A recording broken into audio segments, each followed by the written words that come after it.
आज प्रोग्राम में 3-4 बहुत ही अहम खबरें हैं। सबसे पहले तो सुप्रीम कोर्ट के सामने 190 मिलियन पौंड्स जो बरतानिया से पाकिस्तान आए बहरिया टॉन के हवाले से, वो केस सुप्रीम कोर्ट के सामने है। सुप्रीम कोर्ट के ऊपर बहुत बोझ है। बोझ इसलिए है कि ये वो पैसा था जो नेशनल क्राइम एजेंसी ने पकड़ा और पकड़ के रियासत पाकिस्तान को पैसा वापस किया। It belongs to Pakistani people, लोग पाकिस्तानी अवाम का वो पैसा था।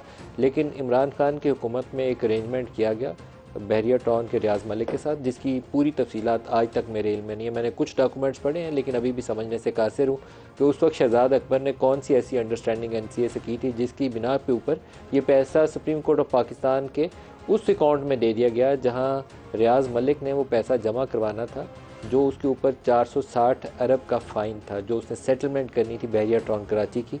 उसके एवज़ ये पैसे सुप्रीम कोर्ट में जमा हो गए और सुप्रीम कोर्ट कसूरवार इसलिए थी कि सुप्रीम कोर्ट ने ये पूछे बगैर कि ये पैसा प्रोसीड्स ऑफ क्राइम है या पाकिस्तानी रियासत का है, सुप्रीम कोर्ट ने आंखें बंद करके उस अकाउंट में ये पैसा कैसे जमा होने दिया। मैंने उस वक्त जो सुप्रीम कोर्ट कवर करते थे जर्नलिस्ट, उनको कहा कि जाके मुतल्लिका जजेस से ये सवाल पूछें, ये एक प्रॉब्लमेटिक कॉम्प्लिकेटेड मैटर है, उन्होंने कैसे आंखें बंद करके इस पैसे को वसूल कर लिया। लेकिन मैं उन जजेस का नाम तो नहीं ले सकता, लेकिन कुछ पंजाबी में जिस तरह कहते हैं सानू की, वो सानू की वाला रिस्पॉन्स ही मेरे तक पहुंचा और मुझे बहुत अफसोस हुआ कि सुप्रीम कोर्ट के अगर जज का ये रिस्पॉन्स है तो बाकी किसी का क्या होगा। अभी से थोड़ी देर पहले जस्टिस काजी फायज़ ईसा ने एक हुक्मनामा पास किया, पूरी तफसील आएगी तो आपसे शेयर करेंगे। लेकिन उन्होंने कहा कि 65 अरब रुपया उस अकाउंट में जमा हुआ है जहाँ सेटलमेंट होनी थी। उस 65 अरब में से 35 अरब वो है जो 190 मिलियन पाउंड की शक्ल में बरतानिया से पाकिस्तान आया। उन्होंने हुक्म दिया है कि ये पैसा हुकूमत पाकिस्तान को दिया जाए। ये दुरुस्त फैसला है कि इट बिलोंग्स टू पाकिस्तान, ये किसी की प्राइवेट मनी नहीं है। तो वो 35 अरब या 190 मिलियन पाउंड जो बरतानिया से नेशनल क्राइम एजेंसी ने पहले एसेट फ्रीज़ किए, फिर एसेट को अनफ्रीज़ करने का ऑर्डर पास किया, उस अंडरस्टैंडिंग के बाद जो शहजाद अकबर और रियाज मलिक या NCA के माबैन थी, जिसकी पूरी तफसील आज तक हमें मालूम नहीं, क्योंकि कहा यह गया कि कैबिनेट में एक बंद लिफाफे की शक्ल में उसको इंडोर्स किया गया था। तो वो 35 अरब हुकूमत पाकिस्तान या रियासत पाकिस्तान को पैसा जाएगा, सुप्रीम कोर्ट अपने अकाउंट में वो रखने की मजाज नहीं होगी। दूसरा जो हुक्मनामा है उसका हिस्सा ये है कि 65 अरब में से जो बाकी की रकम है, बाकी का पैसा जाएगा सिंध हुकूमत को। तो सिंध हुकूमत असल उसकी मालिक इसलिए है कि वहाँ जो मलीर डेवलपमेंट अथॉरिटी की या बाकी ज़मीनें जो बहरिया टाउन के पास आई वो सिंध हुकूमत की या सिंध के अवाम की मलकियत है, तो सिंध उसका बेनिफिशरी होगा। आज तीसरी एक रिपोर्ट ये थी कि सुप्रीम कोर्ट ने हुक्म दिया था कि पता करें कि पूरी ज़मीन बहरिया टाउन को दी गई है या उसके एग्रीमेंट या सुप्रीम कोर्ट के हुक्मनामे से कम दी गई है। तो पता चला 3000 एकड़ से ज़ायद इजाफी ज़मीन बहरिया टाउन कराची के ज़ेर इस्तेमाल है। तो ये इतना बड़ा नेशनल लेवल के ऊपर एक इशू है जिसको एड्रेस करते हुए हमारे जजेस, जर्नलिस्ट और जर्नलिस्ट सबकी टांगें कांपती हैं। अफसोसनाक पहलू है, लेकिन आई होप कि इंसाफ हो, किसी से ज़्यादती भी नहीं होनी चाहिए, लेकिन इंसाफ हो शफाफियत के साथ, जिसकी पूरी तफसील पाकिस्तानी कौम को बताई जाए। आज दूसरा हुक्मनामा जो सुप्रीम कोर्ट का है वो जस्टिस अतन मनिल्ला का एक इजाफी नोट है जो इलेक्शन के हवाले से आया, और मुझे लगता है कि जस्टिस अतन मनिल्ला अपनी जो उनकी एक रिप्यूट है उसके बिल्कुल मुताबिक उन्होंने हुक्मनामा दिया और उनकी बहुत अच्छी शोहरत है इंसानी हकूक़ के हवाले से। ह्यूमन राइट्स वायलेशंस के इश्यूज़ हों, फंडामेंटल राइट्स के इश्यूज़ हों, या पाकिस्तान में जमहूरी कदरों के लिए खड़ा होने की बात हो, तो 2-3 बंदे हैं जिनका मैं बड़ी कदर करता हूँ, जिसमें जस्टिस अतन मनिल्ला हैं, काजी फायज़ ईसा हैं, जस्टिस मंसूर अली शाह हैं।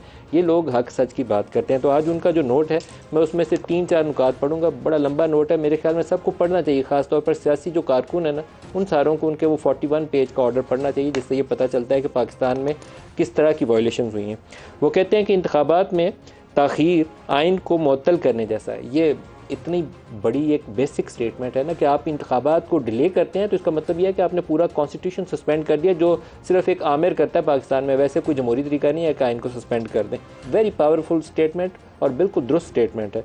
इलेक्शन में 90 दिन से ऊपर एक दिन की ताख़ीर भी संगीन आइनी खिलाफ वर्जी है। रियासत 90 दिन से ज़्यादा तक मुंतखब नुमाइंदों के बगैर नहीं चलाई जा सकती। असम्बली की तहलील के बाद इंतखाबात 7 नवंबर तक होना आइनी तकाजा था। इलेक्शन कमीशन और सदर ने 8 फरवरी की तारीख देकर ख़ुद को आइनी खिलाफ वर्जी का मुर्तकब ठहराया।